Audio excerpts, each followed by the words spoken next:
राजकीय महाविद्यालय बाड़ी के यूट्यूब चैनल पर एक बार आप सभी का फिर से स्वागत है, अभिनंदन है। मैं हूं अनिल कुमार, सहायक आचार्य हिंदी। हिंदी साहित्य बीए प्रथम वर्ष के अंतर्गत आज हम सूरदास के भ्रमर गीत की बिंब योजना की चर्चा करेंगे। यह समझने की कोशिश करेंगे कि सूरदास ने अपने भ्रमर गीत उपालंब काव्य में बिंबों की किस प्रकार सृष्टि की है। बिंब आधुनिक पश्चिमी समीक्षा का शब्द है, जिसकी चर्चा फ्लिंट जैसे विचारकों ने की है। हिंदी समीक्षा में इसके लिए चित्रभाषा और बिंब भाषा जैसे शब्द प्रचलित हैं। बिंब का अर्थ है रचना में वर्णित विषय वस्तु को पाठक की ऐन्द्रिक अनुभूति का विषय बना देना। जब रचनाकार अपनी बात कहता है तो कभी कभी उसके विचार या भाव पाठक के लिए अमूर्त बने रहते हैं। इसके विपरीत जिन कवियों में बिंब निर्माण की क्षमता होती है, वे अमूर्त से अमूर्त विचार को भी कविता में इस तरह प्रस्तुत करते हैं कि पाठक के मन के भीतर ऐन्द्रिक बिंबों की श्रृंखला सी चल पड़ती है। इस श्रृंखला के कारण रचना के भाव को समझने की, उसमें डूबने की, उसका आस्वादन करने की क्षमता कई गुना बढ़ जाती है। यही शैली बिंब शैली या बिंब भाषा कहलाती है। हिंदी साहित्य में यूँ तो बिंबों का प्रयोग लगभग हर कवि ने किया है, किंतु जो कवि अपनी बिंब क्षमता के लिए जाने जाते हैं उनमें सूरदास अव्वल हैं।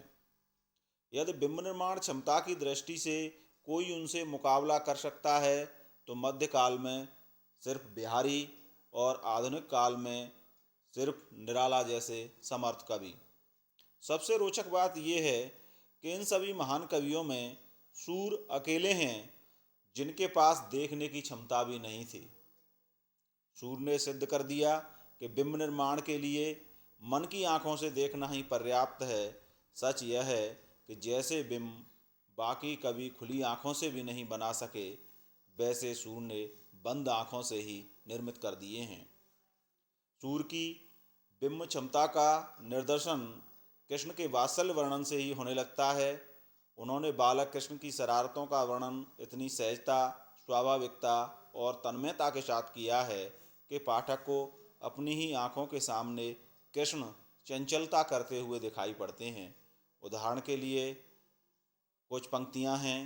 शोभित कर नवनीत लिए, घुटुरन चलत रैनु तनु मंडित, मुख दद लेप किए। बिंब दो प्रकार के होते हैं, एकल और संश्लिष्ट। एकल बिंब किसी एक ज्ञानेंद्रिय जैसे आँख, कान, नाक, जीभ या त्वचा के स्तर पर सक्रिय होते हैं, जबकि दो या दो से अधिक ज्ञानेंद्रियों के स्तर पर आस्वादन कराने वाले बिंब संश्लिष्ट बिंब कहलाते हैं। सूर के एकल बिंबों में दृश्य बिंबों का घनत्व सर्वाधिक है, जिसका कारण ये है कि वे कृष्ण की लीला का चित्रण करना चाहते हैं और लीला मुख्यतः देखने की वस्तु है, अमूर्त चिंतन की नहीं।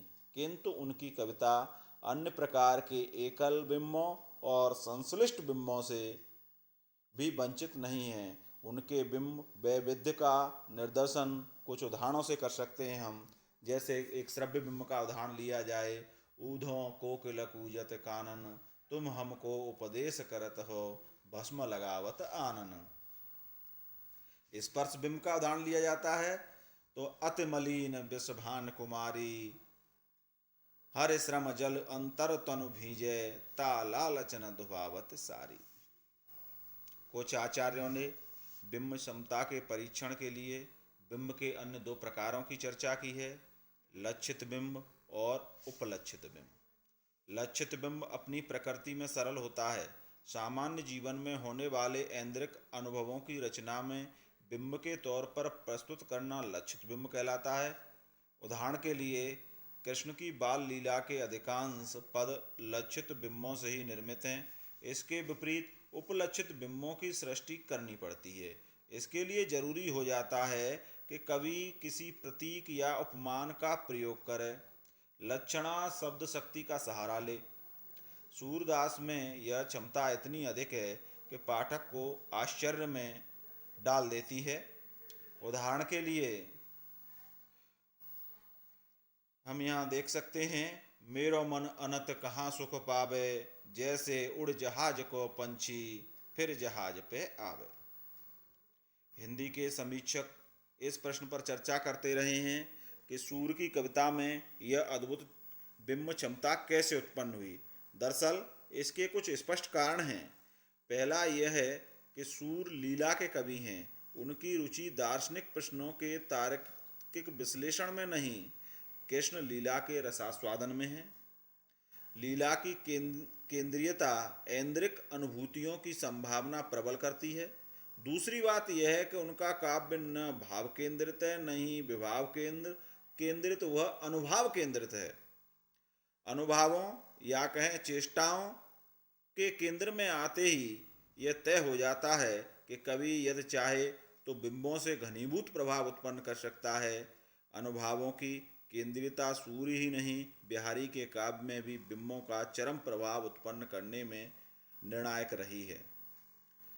इस प्रकार स्पष्ट हो जाता है कि सूर बिंब जगत के सम्राट हैं। उनके समय में न तो बिंब की अवधारणा थी और न ही कविताओं के मूल्यांकन में बिंब जैसे तत्वों की खोज की जाती थी। अपने समय की इन सीमाओं के बावजूद उन्होंने बिंब के क्षेत्र में वह मुकाम हासिल किया है जो किसी भी बिंब साधक कवि के लिए ईर्ष्या का विषय हो सकता है। आज के लिए इतना ही। बहुत बहुत धन्यवाद।